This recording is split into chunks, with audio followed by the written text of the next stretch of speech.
Queridos irmãos, graça e paz, nós iniciamos hoje uma série de 4 aulas sobre missões. Nessa nossa primeira aula nós vamos tratar sobre teologia bíblica de missões, são os fundamentos bíblicos da obra missionária e também alguns fatores que favoreceram a expansão da obra missionária no seu início. Na aula seguinte nós vamos tratar sobre a grande comissão. Na sequência, trataremos sobre o chamado missionário e a nossa última aula será sobre a igreja local e missões. A título de introdução, eu gostaria de comentar com os irmãos mais uma vez, já tive a oportunidade de fazê-lo em 2 pregações recentes na igreja, sobre algumas estatísticas missionárias que são importantes para nos motivar e também para nos preocupar. Essas estatísticas elas devem permear as nossas reflexões para nos impulsionar a oração, ao engajamento na obra missionária, a contribuição, enfim, ao envolvimento na obra missionária, porque elas falam da necessidade desse mundo sem Deus. Primeiramente, vamos falar da população da Terra, mas não dividida por países, vamos falar em termos de povos. Nós temos na Terra aproximadamente 17 mil povos. Desses 17 mil povos, aproximadamente 7 mil povos são considerados povos não alcançados. Ou seja, povos que não têm presença cristã entre si, ou a presença cristã ela é insignificante para poder alcançar o seu próprio povo. Esses números giram em torno desses 7 mil povos, compõem aproximadamente 41% da população da Terra. Isso gira em torno de 3 bilhões, um pouco mais do que isso, de pessoas. É muita gente, irmãos, é muita gente. Quase metade da população da Terra é não alcançada. Não conhece Jesus Cristo e precisa ouvir falar do Evangelho. E para ouvir falar do Evangelho, precisa-se de missionários. Considerando apenas os missionários transculturais, nós temos no Brasil uma força missionária transcultural que gira em torno de 15 mil missionários. 15 mil missionários transculturais.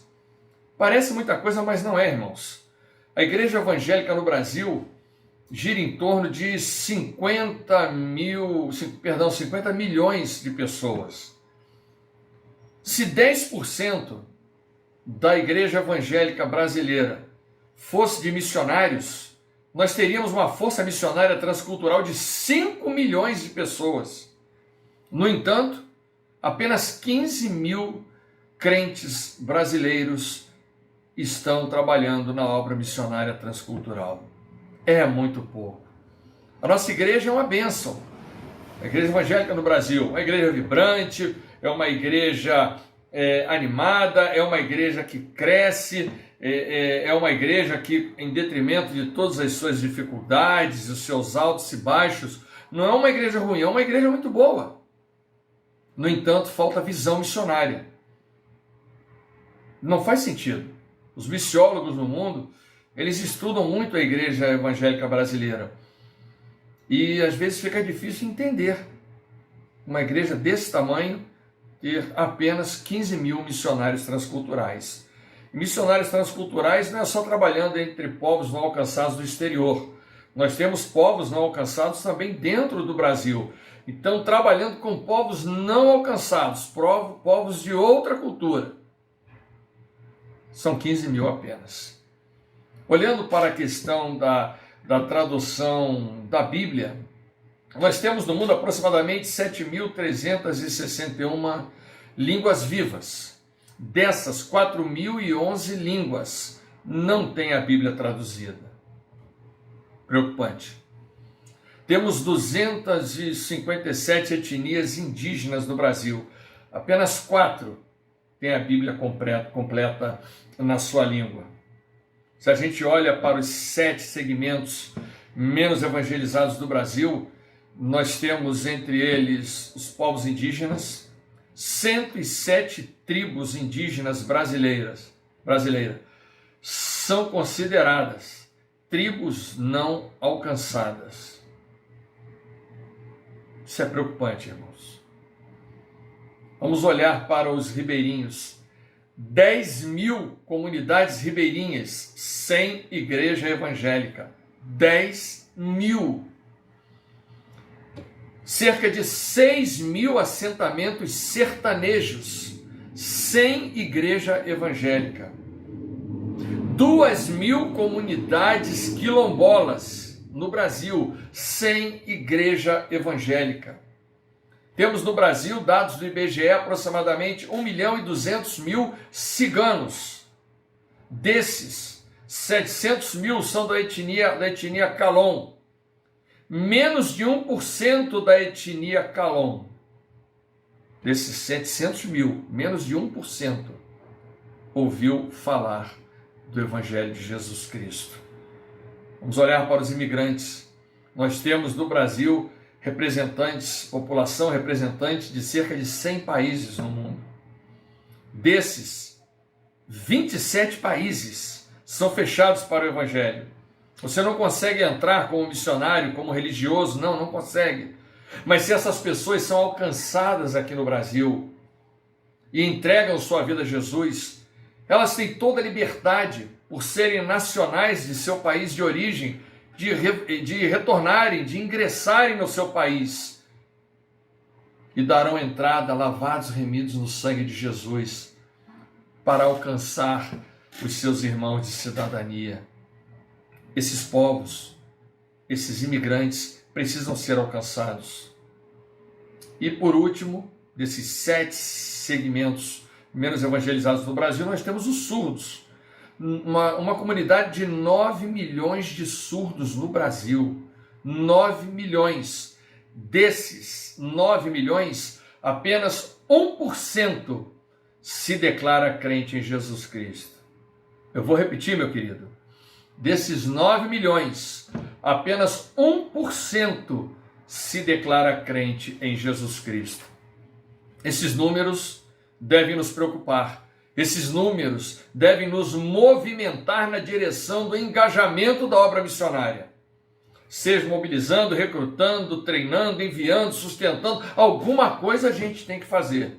Nós não podemos botar a nossa cabeça no travesseiro e dormir num berço esplêndido, sem ser atormentado por essas estatísticas. Essas estatísticas devem tirar o nosso sono e nos fazer dobrar os joelhos diante de Deus e clamar para que Deus levante mão de obra missionária, para que o Brasil faça a sua parte do engajamento na obra missionária mundial. Mas, como nós falamos, nós vamos tratar inicialmente, na aula de hoje, o nosso assunto será teologia bíblica de missões e fatores que favoreceram o avanço da obra missionária no mundo. Então, pois bem, na primeira parte, teologia bíblica de missões, ou seja, o que a Bíblia fala sobre a missão de Deus, a missio Dei, qual é o fio da meada? Nós temos que olhar, irmãos, antes de mais nada, para a eternidade. O plano da salvação já foi traçado por Deus lá na eternidade. Em Apocalipse capítulo 13, versículo 8, está escrito que o Cordeiro de Deus foi morto antes da fundação do mundo. Aí talvez você esteja pensando, mas pastor, como antes da fundação do mundo, se o Cordeiro de Deus, Jesus Cristo, foi morto aproximadamente 2.000 anos atrás? O que João está falando aqui em Apocalipse, meu querido, é da intenção, a intenção de Deus de encarnar na forma humana. Jesus Cristo vindo ao mundo, morrer na cruz do Calvário, pagar os nossos pecados para nos reconciliar com Deus, essa intenção já nasceu na eternidade. Porque Deus, na sua onisciência, sabia que o homem ia cair, que o homem iria pecar e precisaria de socorro. Pois bem, Deus cria Adão, Eva, os coloca no jardim do Éden, com a determinação de que não comessem do fruto da árvore da ciência do bem e do mal.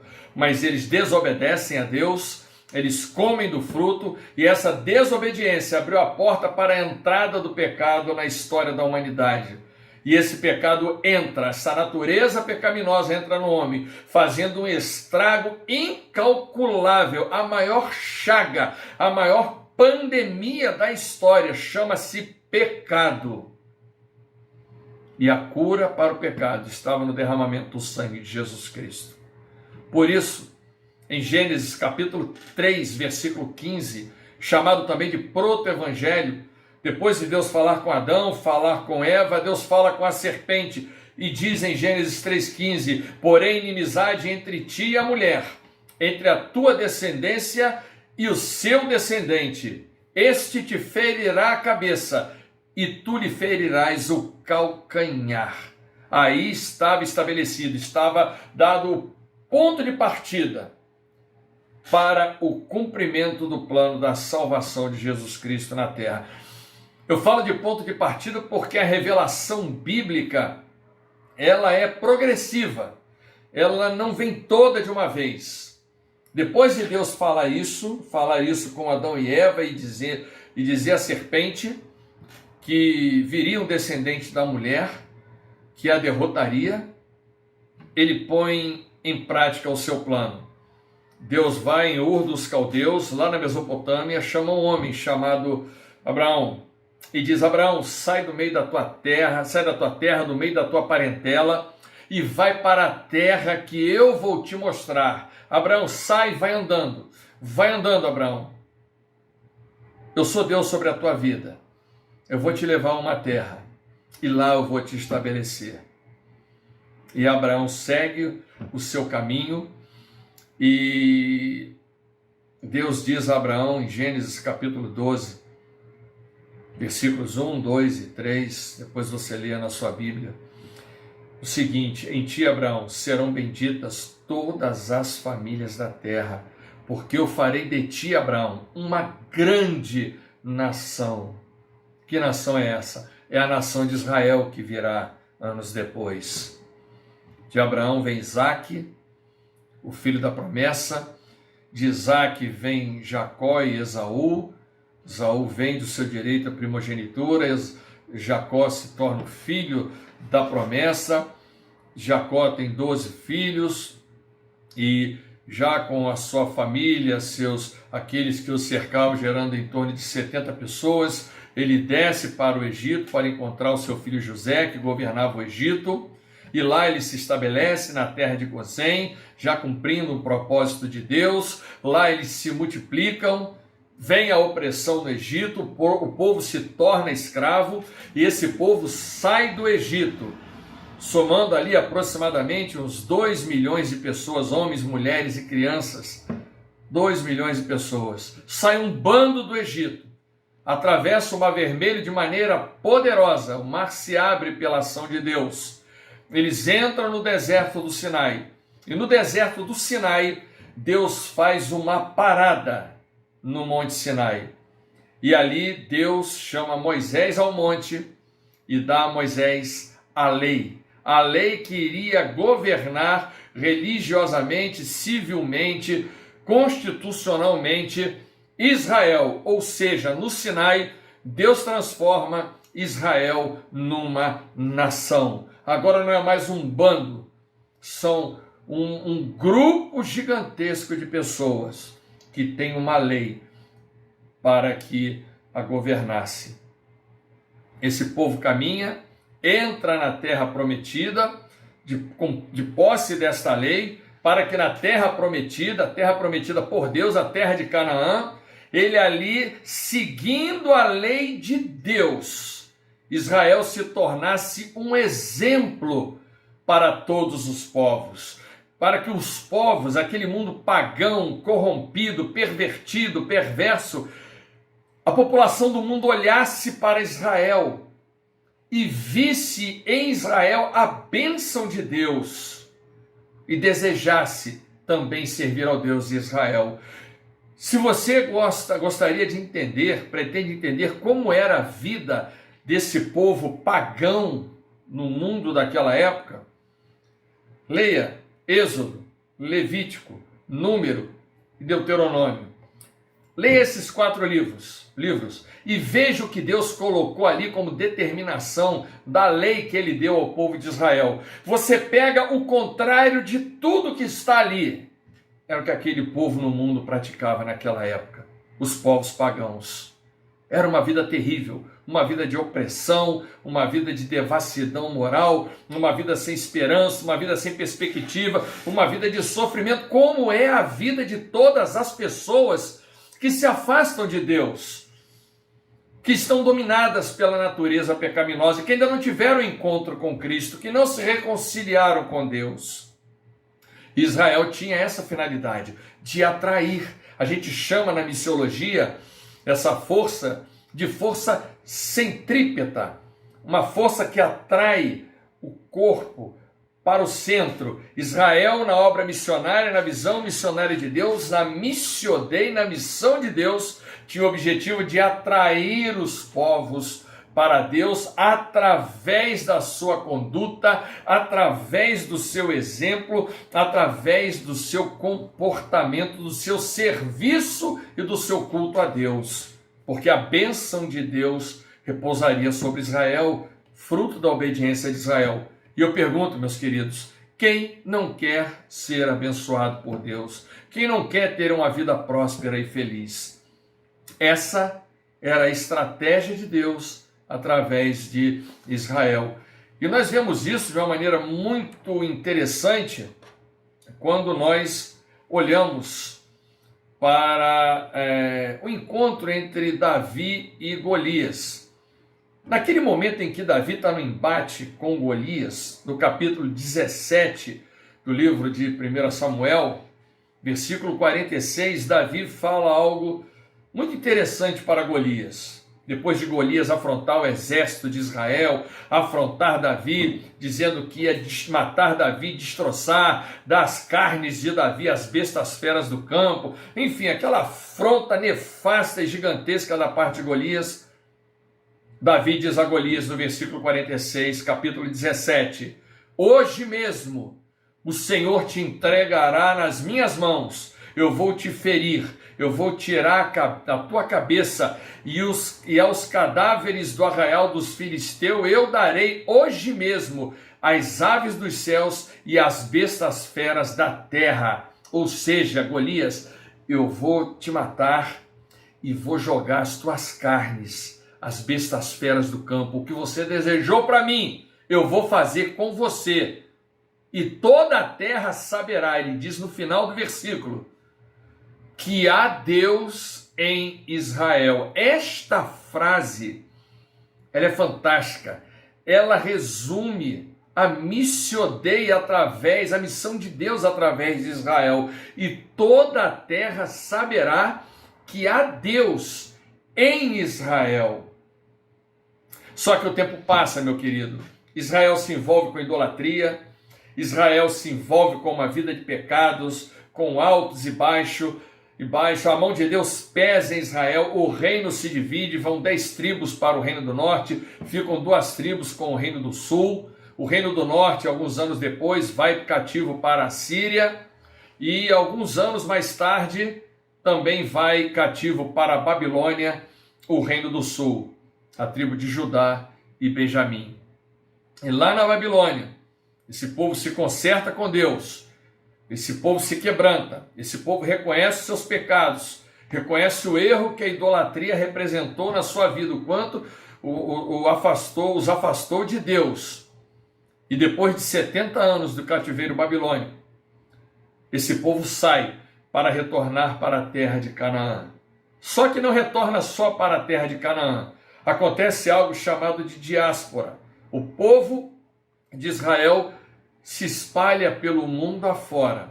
Não existia mais o templo, e por onde esse povo vai, o templo havia sido destruído por Nabucodonosor, então por onde o povo vai, fosse em Israel e fosse mundo afora, vai construindo e abrindo sinagogas para poder estudar a lei, para poder praticar a sua religião judaica.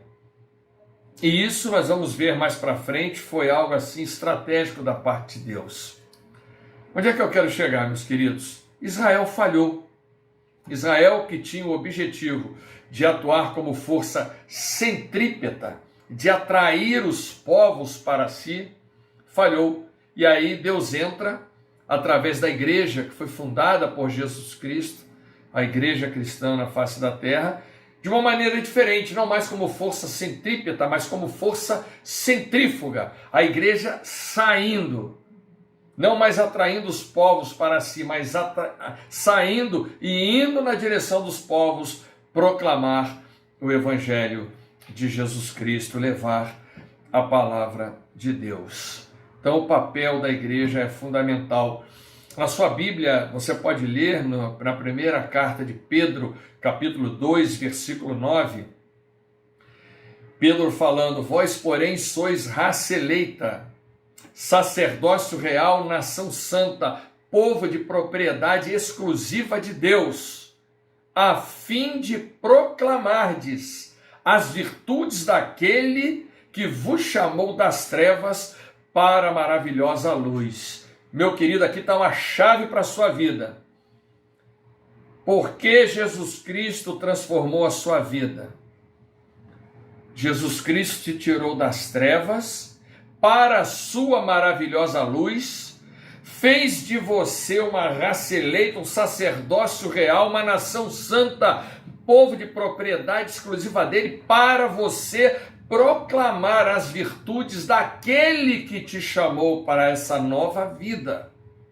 Então nós não temos como nos esquivar, não podemos dar desculpa, nós temos que anunciar o evangelho de Jesus Cristo, porque foi para isso que Jesus nos resgatou das trevas, daquela vida terrível que nós vivíamos, para a maravilhosa luz de Jesus Cristo. Essa é a força centrífuga, a força que foge do centro, a força que vai a todas as nações, aos confins da terra, para alcançar os povos para Jesus Cristo. Muito bem, meus queridos. Então, em linhas gerais, bem en passant, sem descer a maiores detalhes, esses são os fundamentos bíblicos da obra missionária, o que a gente chama também, de maneira acadêmica, de teologia bíblica de missões. Então, o grande ensinamento dessa primeira parte da aula é que a missão não é nossa, a missão não é da igreja, a missão é de Deus, é missio Dei, missão de Deus. O que a igreja faz? A igreja cumpre a missão de Deus, cumpre o ID de Jesus. Nós realizamos a obra missionária de Deus. Então guarde essa palavra que fica muito bonita assim, ó, até para você decorar. Missio Dei, missão de Deus. Muito bem, Jesus Cristo morre na cruz, funda a igreja e a igreja inicia a obra missionária. Mas é interessante você parar para pensar que quando Jesus Cristo vem ao mundo, o mundo daquela época, não todo o mundo, mas a parte mais importante do mundo, e era uma porção gigantesca, em torno do mar Mediterrâneo, pegando parte da Europa, a Palestina e o norte da África, era domínio do Império Romano. Então Jesus Cristo, quando nasce, o mundo está dominado pelo Império Romano, com mão de ferro, um império muito forte, o império que marcou a história da humanidade, um império tão forte que, apesar de não existir mais o Império Romano, o mundo hoje ainda vive muitas coisas que foram plantadas pelo Império Romano, à luz do direito, algumas práticas de vida social, de regulamento de vida social, enfim, não é o nosso assunto aqui. Mas foi um império muito forte. E Israel estava sujeito ao Império Romano. Aquela área ali da Palestina estava sujeita aos domínios do Império Romano. A título de curiosidade, a gente fala Palestina, mas no tempo de Jesus não existia esse termo Palestina. Como não, pastor? Tem uns mapas aqui na minha Bíblia e um deles está lá, Palestina nos tempos de Jesus. mas não tinha Palestina no tempo de Jesus, meus queridos. Aconteceu o seguinte: Israel sempre se rebelou contra o Império Romano.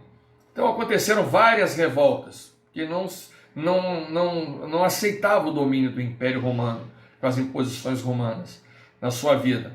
Mas duas revoltas foram muito significativas.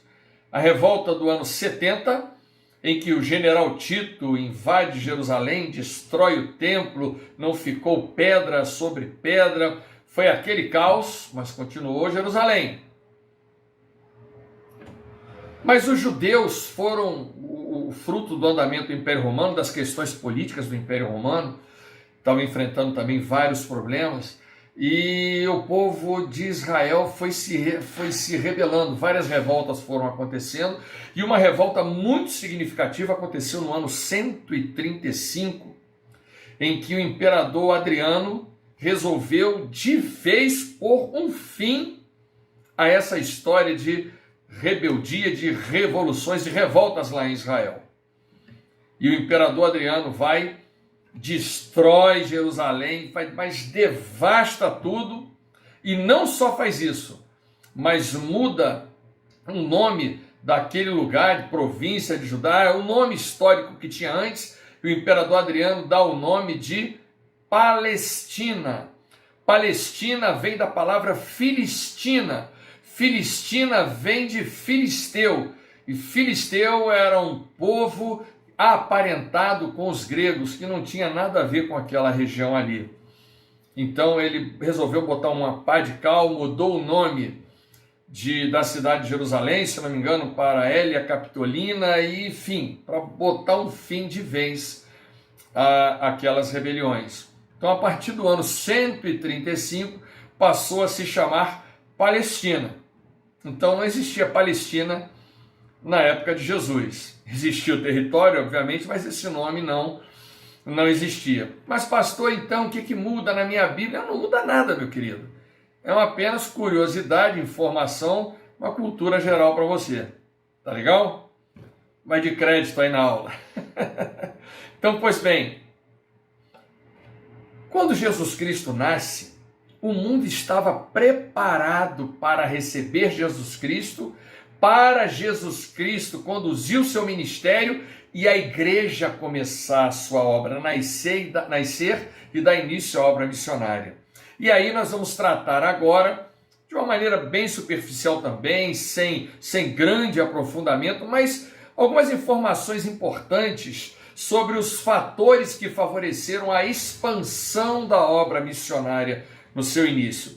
Eu queria que você checasse aí, verificasse na sua Bíblia, Gálatas 4, versículo 4, que diz assim: vindo, porém, a plenitude do tempo, Deus enviou seu Filho nascido de mulher. Vindo, porém, a plenitude do tempo, Deus enviou seu Filho nascido de mulher. O que é a plenitude do tempo?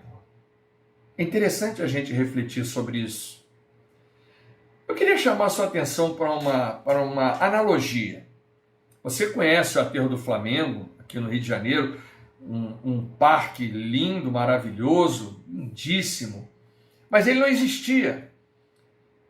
Para construir aquele aterro do Flamengo, foi necessário derrubar morro, devastar para arrumar aterro. Eu já tive a oportunidade de ler um pouco daquela história, de ver algumas fotografias da época. Teve que mexer com tanta coisa no centro da cidade do Rio de Janeiro, que se fosse hoje, irmãos, com tanta circunstância do ponto de vista de ambiental, IBAMA e meio ambiente, tanta coisa ia ser envolvida, tanta dificuldade surgiria, que seria praticamente impossível construir o aterro do Flamengo. Viria a turma do Greenpeace, a turma de não sei mais o que, a turma do formigueiro, mas as formiguinhas e tal, ia ser gente toda a ordem para criar problema com relação à natureza, ia mudar o clima global, se construir o aterro do Flamengo, enfim, essas loucuras que a gente vê hoje em dia. Pois bem, o aterro não seria construído. Então, na época em que ele foi construído, a conjuntura favoreceu. É disso que eu quero falar com você agora. Sobre esses fatores que favoreceram o início da igreja cristã e a expansão da obra missionária. Nós vamos falar sobre o fator geográfico palestino, o fator intelectual grego, o fator religioso judaico, o fator político romano e o fator da perseguição religiosa por parte dos judeus. Pois bem, o fator geográfico palestino. Você pode ver depois um mapa mundi, acessar no seu celular, no seu computador, se você estiver em casa, e ver que a Mesopotâmia, o crescente fértil, o caminho natural do crescente fértil para vir para o Egito, não era nessa direção, passando pela Península Arábica. Seria vindo pela Palestina. Vamos falar Palestina porque fica mais fácil. Era o caminho natural, a rota comercial, vindo para o Egito, que era uma região importante naquela época. Porque, do contrário, vindo pela Arábia, teriam que atravessar o deserto. Seria muito difícil. Então, as rotas comerciais saíam daqui e vinham para o Egito, passando pela Palestina, passando por Israel.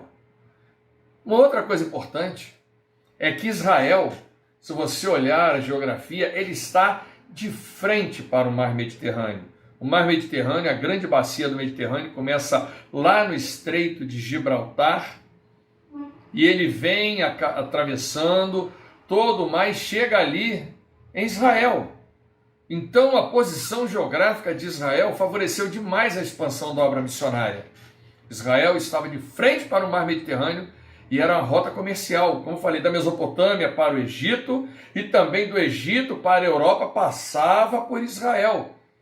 Então era geograficamente falando, uma posição extremamente auspiciosa para Deus dar início à igreja de Jesus Cristo. Pense que Deus poderia ter levado o povo de Israel para qualquer outra terra. Não, vou levar vocês para a terra de Canaã. Aquela visão onisciente de Deus, que já enxerga o futuro, que sabe de todas as coisas, o Deus Todo-Poderoso. Algo fantástico, irmãos. Então esse é o fator geográfico palestino. O fator intelectual grego também foi fundamental para a expansão da obra missionária, porque embora o império fosse dominado por Roma, pela força do Império Romano, a cultura era helenista, a cultura era grega, pela influência de Alexandre o Grande, que foi o império que antecedeu o Império Romano. E a língua comercial naquela época era a língua grega, como o inglês é hoje. Você é brasileiro, fala a língua portuguesa, se você for para o Japão, lá fala japonês, mas tem uma língua comum que vocês podem se comunicar. O inglês. O grego tinha esse papel naquela época. E era comum se falar o grego. Você pensa em Pedro. Pedro, um homem rude, pescador, tinha uma pequena companhia de pesca. Pedro falava aramaico, Pedro falava grego, Pedro falava hebraico. Pedro era trilíngue. Então, o terror dos estudantes de teologia, estudar grego, falar, eles falavam. Tudo bem que não era o grego de hoje em dia, era um grego popular chamado grego koiné, mas era a língua comum do povo ali. Tinha como se comunicar dentro do mundo conhecido daquela época. Essa foi a contribuição grega da língua. Mas os gregos também deram outra contribuição importante, que foi a filosofia grega. A filosofia, o grande trunfo, a grande razão de ser da filosofia é ajudar o homem a pensar. A Grécia produziu, a cultura grega produziu grandes filósofos, mas 3 foram filósofos muito importantes. Na sequência, Sócrates, que foi mestre de Platão, e Platão, que foi mestre de Aristóteles. Sócrates, Platão e Aristóteles. E dentro da contribuição de cada um, a contribuição de Platão para a expansão do evangelho foi muito grande. Por quê? Porque Platão, ele desenvolveu a ideia do mundo ideal, onde as coisas são perfeitas. Por exemplo, você quando vai a uma loja de tintas para comprar uma tinta branca para pintar a sua casa, você chega lá e diz, eu quero um galão de tinta branca. O vendedor vai dizer o que para você? Mas qual branco o senhor quer? Tem branco neve, branco branco, branco gelo, branco não sei o que, branco não sei o que lá. Tem branco de toda ordem. Fosse hoje, Platão diria que existia o branco ideal. Então Platão falava muito do mundo das ideias, do mundo ideal. Então quando o evangelho começa a se expandir e ser pregado e se fala do céu, o povo daquela época, por conta da cultura influenciada pelo platonismo, entendia, não, então esse mundo ideal é o céu, Platão falava isso, e vocês estão falando desse mundo do céu, esse mundo espiritual. Dava para fazer analogia, e isso facilitava a pregação do evangelho. Platão também falava do Logos, que era a alma que sustentava o universo. Por que os planetas não se chocam? Por que o mar não invade a terra? Porque tudo se harmoniza na natureza e está sustentado, porque há uma alma, há um Logos que sustenta tudo isso. Aí quando você vai no Evangelho de João, você lê lá que o Logos, o Verbo se fez carne e habitou entre nós. Veja a linguagem que João estava utilizando, uma linguagem que o povo daquela época entendia. Esse que sustenta, o Logos que sustenta o universo, que harmoniza todo o universo, que dá equilíbrio ao universo, esse Logos é Jesus, o Criador de todas as coisas, aquele de quem se diz que nada do que foi feito se fez. Ele é o Deus Todo-Poderoso, o Verbo, o Logos que se fez carne e habitou entre nós, Jesus. Então veja como a contribuição da filosofia grega ajudou na pregação do Evangelho, pela analogia, sobretudo, voltando, Platão, pela sua visão, pelo seu entendimento do mundo ideal que ele falava, sua análise do mundo ideal e a sua análise do Logos. E isso serviu de analogia para a pregação do Evangelho, como como instrumento didático, e a língua grega. Pois bem, fator geográfico palestino, fator intelectual grego, o fator religioso judaico. Quando o povo judeu se dispersa pelo mundo, ocorre a dispersão, o povo judeu, quando sai do cativeiro babilônico, ele vai levando vários conceitos mundo afora. Por exemplo, o conceito do monoteísmo. O mundo daquela época adorava vários deuses, era um politeísmo, era alguma coisa assim, era uma loucura aquele mundo pagão. E o judeu vai falando de um único Deus, um único e verdadeiro Deus, o Deus de Israel. Leva o conceito de monoteísmo, o judeu leva o conceito da vinda de um Messias. Então o mundo, por conta das sinagogas que se espalharam no mundo afora, começa a ver esses conceitos, monoteísmo, a vinda de um Messias, o conceito de pecado, mundo pagão, pecado, o que é isso? Então o povo de Israel começa a levar esse conceito de pecado mundo afora, e que para o pecado ser perdoado, há necessidade de derramamento de sangue. Então vá vendo como esse fator religioso judaico foi abrindo a porta para a pregação do evangelho que viria mais na frente. O povo judeu leva ao mundo inteiro o Antigo Testamento. O Antigo Testamento se tornou conhecido. E também, por último, a expectativa de um reino futuro messiânico. O povo judeu levava essa ideia porque é uma esperança judaica, um reino futuro messiânico. Aí quando entra o evangelho, por exemplo, Paulo nas suas viagens missionárias pelo Império Romano, Paulo vai falar de um único e verdadeiro Deus, ele já entendia, porque o judeu falava de monoteísmo. Paulo vai falar que Jesus é o Messias, aí eles vão, não, o Messias, mas o judeu aqui, meu vizinho, já falava da vinda do Messias. Então é esse Jesus aí, o Messias? É esse Jesus. Paulo entra falando do conceito de pecado. Eles entenderam, porque o judeu falava de pecado na sinagoga, conceito de pecado, derramamento de sangue, sacrifício para derramamento de sangue, para perdão dos pecados. Isso foi abrindo porta para fazer analogia na pregação do evangelho. Paulo utilizava o Antigo Testamento para pregar o evangelho, que o povo já conhecia, e também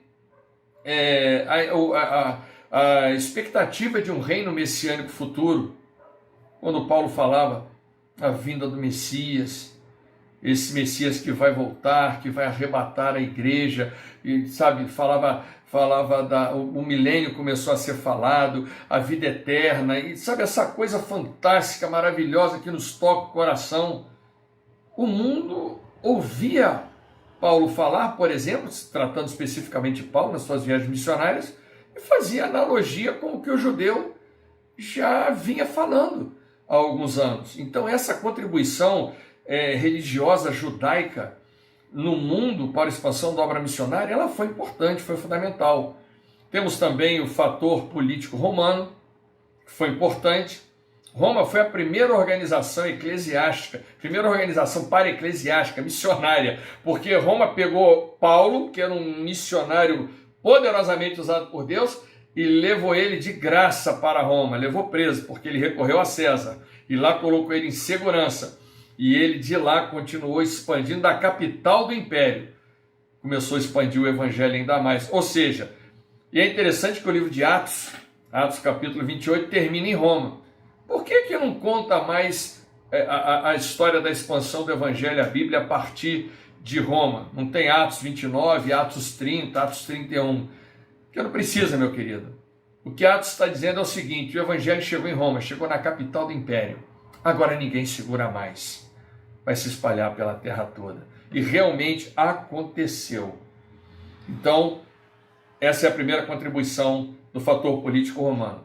Segunda contribuição foi a lei romana. Por quê? Quando o povo entendia a lei romana, o povo no Império Romano vivia debaixo da lei romana. Uma lei tão importante, o direito romano influencia até hoje o direito no mundo.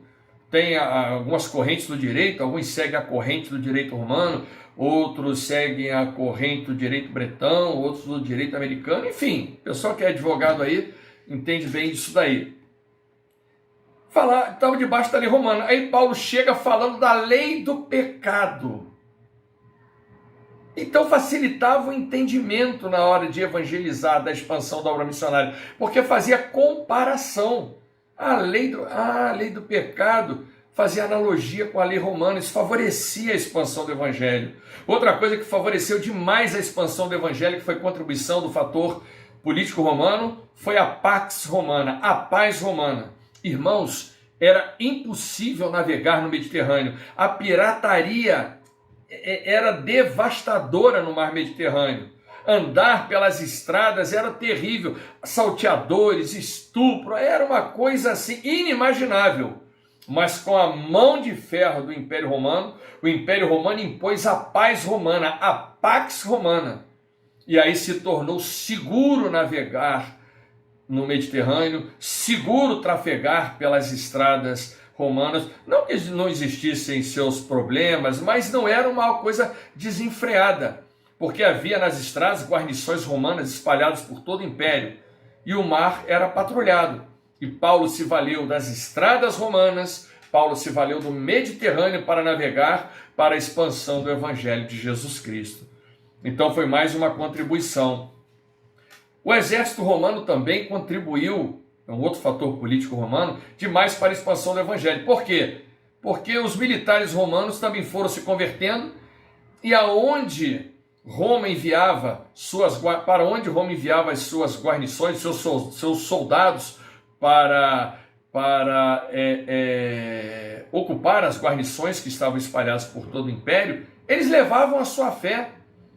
O Império Romano vinha lá da Bretanha, atual Inglaterra, passava por toda a Europa, ali o sul da Europa, basicamente, pegava ali a área de Israel, da Palestina, e o norte da África, onde os soldados iam, os soldados que tinham se convertido, eles levavam a sua fé.